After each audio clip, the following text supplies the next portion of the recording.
Hello दोस्तों, स्वागत है आपका हमारी साइकोलॉजी क्लासेस में। तो आज हम आपको बताने जा रहे हैं एक एग्जाम पेपर के बारे में जिसका नाम है साइकोलॉजी ऑफ पर्सनालिटी। ये साइकोलॉजी का एग्जाम पेपर है 4th सेमेस्टर का। ठीक है, एमए 4th सेमेस्टर का है। तो इसमें क्या है, आप देखते हैं टाइम जो है वो 3 आवर का दिया गया है और मैक्सिमम मार्क्स हैं वो 85 है फॉर रेगुलर स्टूडेंट के लिए और मिनिमम पास मार्क्स है वो 29 है। ठीक है, तो जो मैक्सिमम मार्क्स है वो 100 है फॉर प्राइवेट स्टूडेंट्स के लिए और मिनिमम पास मार्क है वो है 34। ठीक है, तो यहाँ पे क्या है, ये जो प्राइवेट स्टूडेंट है उनके लिए 100 का ये इसलिए होता है क्योंकि जो रेगुलर स्टूडेंट होते हैं उनका इंटरनल असाइनमेंट होता है वो करवाया जाता है 15 नंबर का, इसलिए उनका 85 का होता है। और जो प्राइवेट स्टूडेंट होते हैं उनका इंटरनल असाइनमेंट नहीं करवाया जाता है, इसलिए उनका 100 मार्क्स का एग्जाम पेपर आता है। ठीक है, अब यहाँ पे देखिए सभी प्रश्नों के उत्तर दीजिए। तो सभी प्रश्नों के उत्तर दीजिए, अटेम्प्ट ऑल क्वेश्चन। फिर देखिए दिया गया है कोई भी 5 प्रश्नों के उत्तर दीजिए।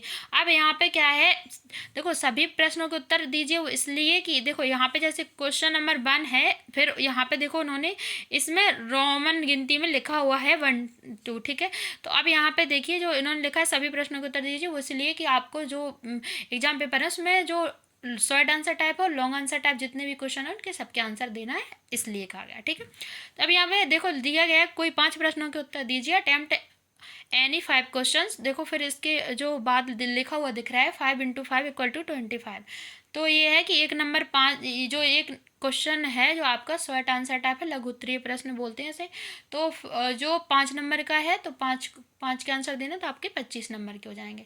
और जो लॉन्ग आंसर टाइप होता है उसमें क्या होता है कि लॉन्ग आंसर टाइप जो क्वेश्चन रहता है वो 12 नंबर का रहेगा। ठीक है, अब यहाँ पे देखिए आप, तो व्यवहारवाद की कोई भी 2 मान्यताओं को बतलाइए। यहाँ पे इन्होंने ये क्वेश्चन पूछा है। ठीक है, सेकंड क्वेश्चन क्या पूछा है देखते हैं, प्रकारवाद की भूमिका का मूल्यांकन कीजिए।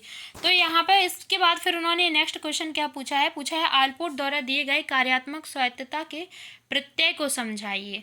ठीक है, नेक्स्ट क्वेश्चन क्या पूछा है, आइजेंक के व्यक्तित्व सिद्धांत को संक्षेप में प्रस्तुत कीजिए। नेक्स्ट क्वेश्चन क्या पूछा है, मानवतावादी उपागम से आपका क्या तात्पर्य है बतलाइए। इसके बाद नेक्स्ट क्वेश्चन जो है वो है मास्लो के सिद्धांत को संक्षेप में समझाइए, explain theory of Maslow in brief. ठीक है, लेविन के सिद्धांत के सदिश एवं देखो लेविन के सिद्धांत के सदिश एवं अवरोध प्रत्ययों को स्पष्ट कीजिए, explain vector and various concepts of Lewin theory. जो नेक्स्ट क्वेश्चन है वो है 5 कारक प्रतिरूप क्या है समझाइए, what is 5 factor model explain. Next question है वो है व्यक्तित्व अनुसूचियों की सीमाओं को स्पष्ट कीजिए। ठीक है, तो यहाँ पे देखो explain limitations of personality inventories. Next question है समुचित उदाहरण की सहायता से प्रक्षेपण प्रविधि को परिभाषित कीजिए। ठीक है, तो define projective technique with the help of suitable example. ठीक है, अब यहाँ पे देखिए कौन सा क्वेश्चन था अपना, अभी दिखाते हैं आपको। 2018 का जो क्वेश्चन पेपर था 2018 का था। ठीक है, तो 2018 का यही है। अब इसमें जो इतने क्वेश्चन थे आपके, जो 10 क्वेश्चन मैंने आपको रीड करके बता दिए हैं। ठीक है, अब जो 10 क्वेश्चन रीड करके बताए हैं वो आपके शॉर्ट आंसर टाइप क्वेश्चन थे। वो 10 में जो 10 क्वेश्चन थे उनमें से आपको जो है 5 क्वेश्चन के आंसर देना कंपलसरी है। ठीक है, अब यहाँ पे देखिए, यहाँ पे जो यूनिट फर्स्ट लिखा हुआ है, यूनिट फर्स्ट मतलब ये है कि आप जो एमए का सिलेबस है उसमें 5 यूनिट है। ठीक है, तो 5 यूनिट में से प्रत्येक यूनिट से आपका शॉर्ट आंसर टाइप क्वेश्चन पूछा जाएगा और लॉन्ग आंसर टाइप पूछा जाएगा। ठीक है, तो ये यूनिट फर्स्ट से लॉन्ग आंसर टाइप क्वेश्चन पूछा गया है। संरचनावाद की योगदान की विस्तृत व्याख्या कीजिए। ठीक है, तो यहाँ पे देखो, यहाँ पे ये इन्होंने अथवा में दूसरा क्वेश्चन दिया है, संबंधित उदाहरण देते हुए गेस्टॉल्ट के मुख्य लक्षणों की विवेचना कीजिए। ठीक है, अब देखो जो संरचनावाद के योगदान की विस्तृत व्याख्या कीजिए, इसके नीचे आपको दिख रहा होगा 12/15 मतलब 12/15 लिखा हुआ है। तो इसका मतलब ये है कि जो रेगुलर स्टूडेंट है उनके लिए ये 12 नंबर का क्वेश्चन है और जो प्राइवेट स्टूडेंट है उनके लिए 15 नंबर का है। ठीक है, अब यहाँ पे देखिए, यहाँ पे क्या है कि नेक्स्ट क्वेश्चन आपका यूनिट 2 से पूछा गया है। यूनिट 2 से क्या क्वेश्चन पूछा गया है, आल्पोर्ट के व्यक्तित्व सिद्धांत की भूमिका का मूल्यांकन कीजिए। ठीक है। इसके अथवा में इन्होंने क्या पूछा है कौटिल्य के व्यक्तित्व सिद्धांत की मुख्य मान्यताओं की चर्चा कीजिए। ठीक है, अब यहाँ पे इन्होंने ये तो पूछ लिया है, तो अब क्या है कि इन दोनों में से अथवा या और का मीन्स ये होता है कि इन दोनों में से आपको किसी एक क्वेश्चन का आंसर देना कंपलसरी है। ठीक है, दोनों के आंसर नहीं देना है, किसी एक का ही देना, और आप इन दोनों में से किसी का भी दे सकते हैं। ठीक है, जो अथवा में रहता है।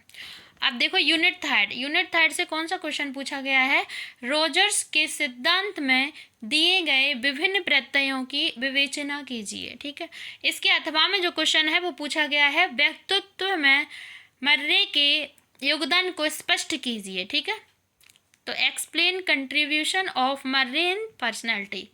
आपका जो यूनिट 4 है, यूनिट 4 में आप देख सकते हैं यूनिट 4 का जो क्वेश्चन है वो है व्यक्तित्व में कैली के सिद्धांत का आलोचनात्मक मूल्यांकन कीजिए। ठीक है, critically evaluate Kelly's theory of personality.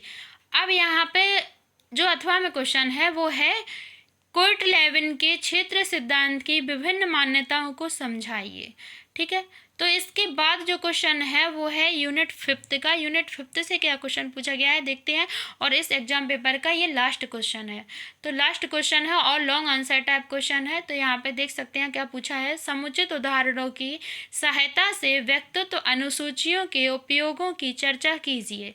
ठीक है, अब यहाँ पे देखो 12-15 लिखा हुआ है, मैंने बताया था रेगुलर स्टूडेंट के लिए 12 नंबर का है ये क्वेश्चन और प्राइवेट स्टूडेंट के लिए 15 का। ठीक है, discuss uses of personality inventories with the help of suitable example. ठीक है, अथवा और करके इन्होंने दिया है यहाँ पे कि प्रक्षेपी प्रविधियों एवं व्यक्तित्व अनुसूचियों के मध्य अंतर कीजिए। ठीक है, तो इन दोनों क्वेश्चन में से अथवा का मीन्स यही होता है दोनों में से किसी एक का आंसर देना आपको कंपलसरी होता है। ठीक है, आई होप मैंने आपको पूरा जो क्वेश्चन पेपर है वो रीड करके बता दिया है, तो आपको समझ में आ गया होगा। मिलते हैं नेक्स्ट वीडियो में, तब तक के लिए आप वीडियो को लाइक करें, कमेंट करें एंड शेयर करें। मिलते हैं नेक्स्ट वीडियो में नेक्स्ट टॉपिक के साथ। Thank you so much.